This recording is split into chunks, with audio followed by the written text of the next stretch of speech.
இரட்சகராகிய இயேசு கிறிஸ்துவின் நாமத்தினாலே உங்களுக்கு என்னோட அன்பின் வாழ்த்துக்கள்.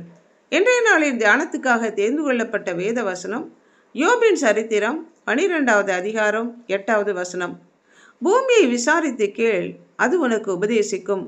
சமுத்திரத்தின் மச்சங்களை கேள், அவைகள் உனக்கு விவரிக்கும் என்று யோபு தன்னை விசாரிக்க வந்த நண்பர்களிடம் சொன்னான்.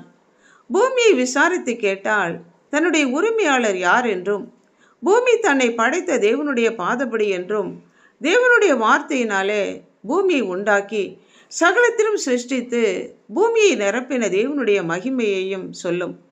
பூமியும் அதன் நிறைவும், உலகமும் அதன் குடிகளும், சமுத்திரம் அதில் உள்ள யாவும் தேவனுக்கு சொந்தமானவைகள். பூமியிலே தேவன் படைத்த விருட்சங்கள், சகல கனிமரங்கள், புட்பூண்டுகள், செடி கொடிகள், பூக்கள் மற்றும் மனிதனுக்கு தேவையான அனைத்தும் தேவனுடைய வல்லமையை விவரிக்கும். பூமியை பிளந்து ஆறுகளை உண்டாக்கி ஏரிகளையும் குளங்களையும் நீரூற்றுகளையும் நீர்வீழ்ச்சிகளையும் படைத்த தேவனை தொழுது கொள்ளும். தேவன் படைத்த மிருகங்கள், பறவைகள், ஊரும் பிராணிகள் அனைத்தும் சிருஷ்டிகர்த்தருடைய மகிமையை அறிவிக்கும். சமுத்திரத்தையும் அதில் உள்ள மச்சங்களை படைத்த தேவன் தன்னுடைய தேவன் என்று சாட்சி பகரும். பூமியை தமது வல்லமையினாலே உண்டாக்கி பூச்சக்கரத்தை தன்னுடைய ஞானத்தினால் படைத்து வானத்தை தன்னுடைய அறிவினாலே விரித்த தேவனுடைய வல்லமையை சகல சிருஷ்டிப்புகளும் துதித்து பாடும். மனிதனுடைய வீழ்ச்சிக்கு முன்பதாக தேவனுடைய சிருஷ்டிப்புகளினாலே களி கூர்ந்திருந்த பூமி மனிதனுடைய வீழ்ச்சிக்கு பிறகு சபிக்கப்பட்ட பூமி நிலை கண்டு, முள்ளும் குறுக்கும் முளைப்பிக்கும் நிலை கண்டு மனம் அருந்தும். மனிதனுடைய நெற்றி வேர்வை நிலத்தில் பட பாடுபட்டு விளைவிக்கும் போது அதன் பலனை முற்றிலுமாக கொடுக்க முடியாமல் தடுமாறும் நிலை பற்றி சொல்லும். மனிதனுடைய ஆளுகையிலே இருந்த பூமி மனிதனுடைய கீழ்ப்படியாமையினாலே அந்த ஆளுமையை பிசாசின் கரத்திலே விற்று போட்ட நிலை கண்டு தன்னுடைய உரிமையாளர் மாறினதை கண்டு மனம் வெதும்பும்.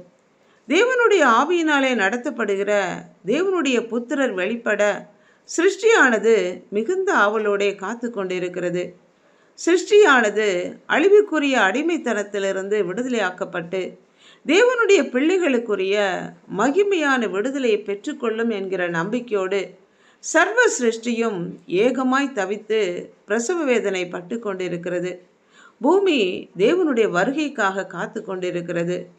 தேவனுக்கும் மனிதனுக்கும் இடையே உள்ள தொடர்பையும் துண்டிக்கப்பட்ட நிலைமையையும் சீர்படுத்த தேவன் எடுத்துக்கொண்ட முயற்சியும் அதன் விளைவாக தேவனுடைய குமாரன் மனித குமாரனாக இந்த பூமிக்கு வந்து இழந்து போன தேவனுடைய மகிமையை மனிதன் மீண்டும் பெற்றுக்கொள்ளவும் செய்ய வேண்டிய காரியங்களையும் விட்டுவிட வேண்டிய காரியங்களையும் அறிந்து இருக்கிறோமா, அதற்கான முயற்சி எடுத்திருக்கிறோமா என்று யோசித்து பார்ப்போம். ஜெபிப்போமா.